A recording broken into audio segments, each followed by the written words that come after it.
te vas librar. Deita e quieta e para xa o que sempre quixeches. Non era un conquistador, son o teu príncipe azul, o teu lobo feroz.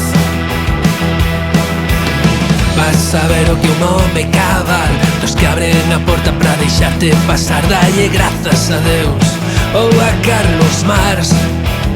Son o teu príncipe azul, non busques máis.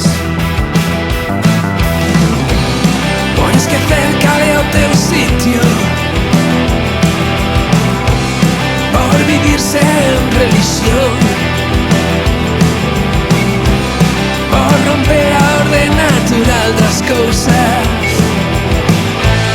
Quizás tú tamén non teñas redención.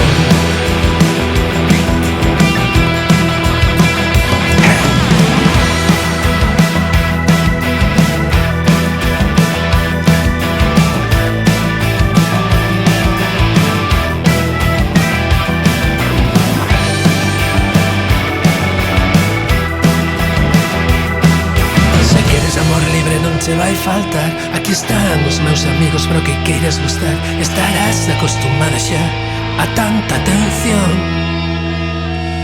Isto está xustificado, isto é legal, isto é polo teu ben, xa o agradecerás. Polo menos esta vez vas ter de que protestar.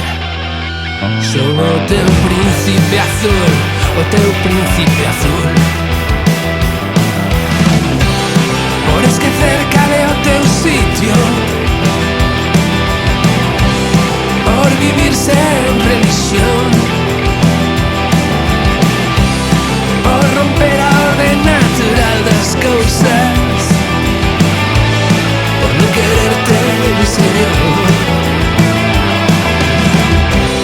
Quen te vai salvar agora? A quen lle vas rezar?